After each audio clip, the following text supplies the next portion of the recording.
तो ये कोई पुरानी बात नहीं, ये हमारे दौर की बात है। 30-40 ईयर्स अगो इन 80s ई लर्निंग का जमाना आया। ई लर्निंग में उन्होंने सबसे पहले CD-ROM और दूसरे मेथड्स के जरिए लेक्चर्स रिकॉर्ड करके एक जगह से दूसरी जगह पे पहुंचाना शुरू किया। उससे पहले भी डिस्टेंस लर्निंग थी, लेकिन वो कॉरेस्पॉन्डेंस के जरिए हुआ करती थी। कॉरेस्पॉन्डेंस में ये था कि आप बुक्स भिजवा देते थे, बंदे असाइनमेंट जमा करवा देते और इस तरह। लेकिन अब ई लर्निंग का दौर आ गया। ई लर्निंग में क्या है कि इंटरनेट के जरिए आप बच्चों को पढ़ा सकते हैं। तो इसमें बाकायदा जो आगाज़ ई लर्निंग का हुआ वो 1986 से हुआ और 1996 तक इसके सारे स्टैंडर्ड्स डिफाइन हो चुके थे। ये सारे के सारे स्टैंडर्ड जो हैं वो ADL ने डिफाइन किए। अभी हम एक प्लेटफॉर्म की बात कर रहे थे, SCOM, shareable content operating management system. तो उस काम के लिए उन्होंने एक ऐसा बेंचमार्क डिवाइस किए जिसको हम कहते हैं इंटरऑपरेबिलिटी, कि जो भी कंटेंट आप पढ़ाएं उसको ऐसे तरीके से अपलोड किया जाए कि जो कि इंटरऑपरेबल हो और लोगों तक पहुंचाया जा सके इजीली, और डिफरेंट LMS उसको यूज़ करें। तो जब ई लर्निंग की बात हुई तो LMS का वर्ड आया, तो मैं यहाँ डिफाइन कर दूँ कि LMS है क्या। Learning management system. Learning management system basically is a shelf. जैसे आप लाइब्रेरी में जाते हैं, आपको एक शेल्फ मिलता है और उस शेल्फ में क्या है बेसिकली, उस शेल्फ में आपको डिफरेंट डिसिप्लिन की बुक्स मिलती हैं। उसमें आपको फिजिक्स भी मिलेगी, केमिस्ट्री भी मिलेगी, हिस्ट्री भी, इस्लामियात भी, और हर किस्म की चीज़ें मिलेंगी। इसी तरह जो है लर्निंग मैनेजमेंट सिस्टम एक मॉडर्न शेल्फ है।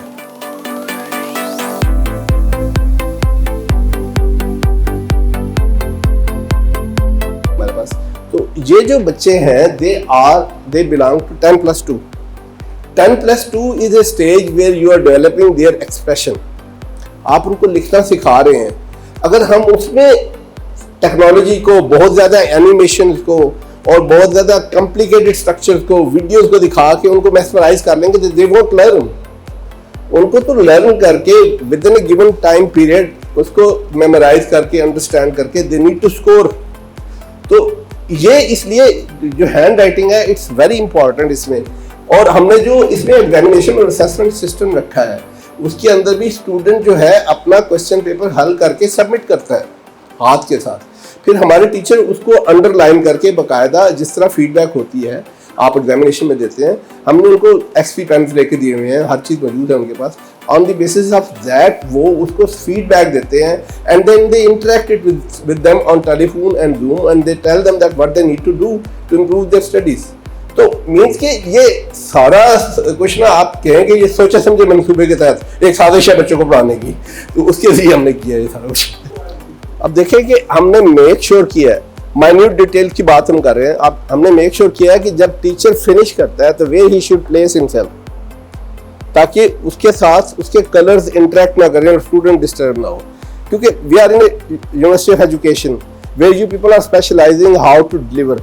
तो आपको पता होना चाहिए कि how to better use the board, board को यूज कैसे करना है, बोर्ड को स्टेप बाय स्टेप कैसे लेके चलना है, फार्मूलाज को कैसे पोर्ट्रे करना है और स्टूडेंट की इंटरेक्शन कैसे आपने हासिल करनी है, एंगेजमेंट कैसे हासिल करनी है। तो इन सारे मराहल में से गुजर के हमने इस किस्म की वीडियो, ये आपको आज फिनिश हुई नजर आ रही है। जब हमने शुरू में बनाई तो हमारी ये वीडियो एक हफ्ते में एक बना करती थी।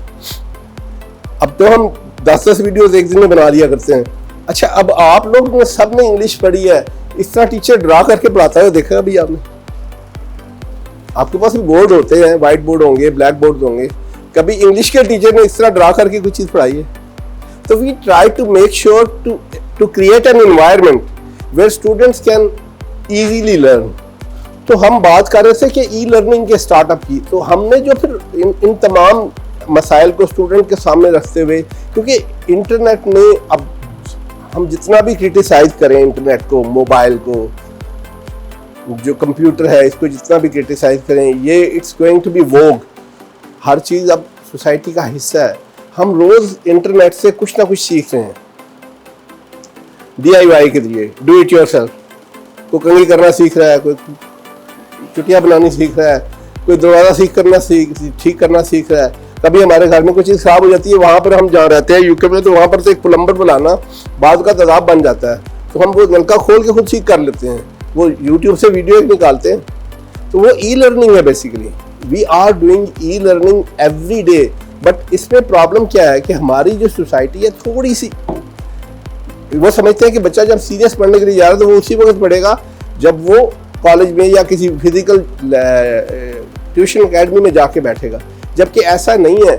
जैसा कि आपने देखा यहाँ तो आपका ट्यूटर आपकी आंखों में आंखें डाल के आपके सामने बैठा हुआ इंडिविजुअली आपको पढ़ा रहा है और आपके मसाइल को हल कर रहा है, और बात यहाँ खत्म नहीं हो जाती। इफ़ यू डोंट अंडरस्टैंड तो आपको इसमें आप you can ask A question, simply एक क्वेश्चन लिख के या रिकॉर्ड करके तो टीचर को भेज दें, they will come back to you, आपको वो क्वेश्चन समझा देंगे। अगर आपको टेलीफोन पे नहीं समझ आ रहा तो वो जूम पे मीटिंग करके समझा देंगे।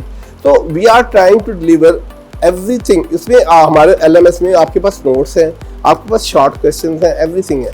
तो ये ई लर्निंग का बेड बना है पाकिस्तान में, जैसा कि मैंने बात की कि 427 स्टार्टअप्स हैं, एवरीबडी हैज़ कंट्रीब्यूटेड, और उनकी कंट्रीब्यूशन की वजह से अब ई लर्निंग काफ़ी आम हो गई है। एंड ई लर्निंग का कंट्रीब्यूशन छोटा इसलिए नहीं मैं कहूँगा क्योंकि इससे बच्चों का टाइम बच रहा है। इंस्टेड कि वो फिजिकल ट्यूशन अकेडमी में जाके लेक्चर सुन के आते हैं तो वो बाद का हवा में उड़ जाता है, सुबह जाके टीचर से पूछते हो कहते हैं मैंने कल पढ़ा दिया था।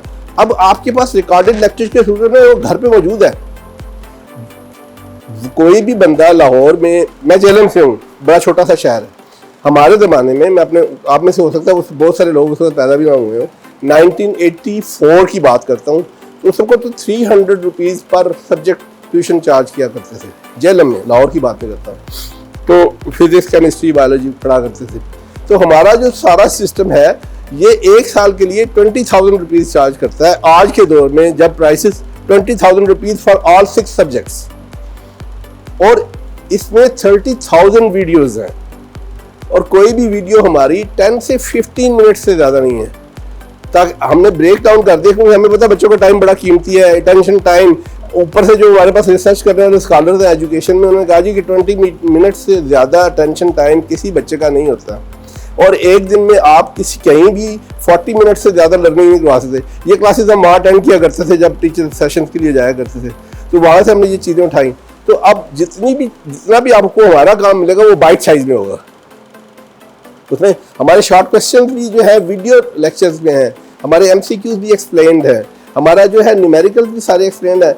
मैं समझता हूँ कि ये गलत ज्यादती है स्टूडेंट के साथ, क्योंकि हर न्यूमेरिकल आप सॉल्व कर देंगे तो वो खुद क्या करेगा, उसका अपना लॉजिक कहाँ जाएगा।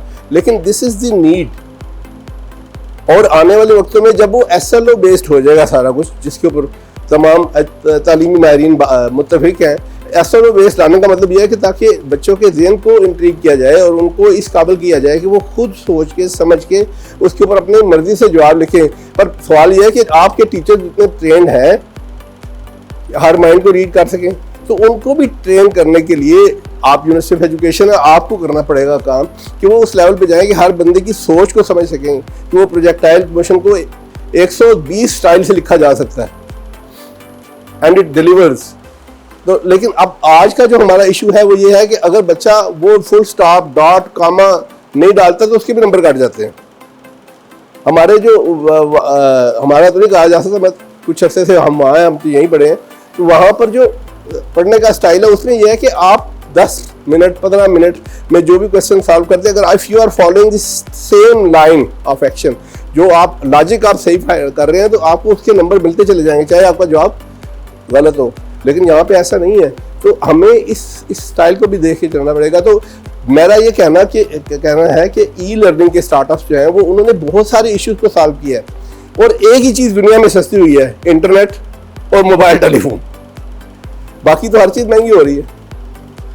तो इसलिए जो ई लर्निंग जो है इसने आम होना ही है, और इसके साथ जो है लोगों को ज़्यादा से ज़्यादा बेनिफिट मिलेगा। यकसा तालीम निज़ाम तालीम आएगा, वो लोग जो कि लाहौर से बाहर बैठे हुए हैं उनको इस स्टैंडर्ड की एजुकेशन कभी भी नहीं मिल सकती थी।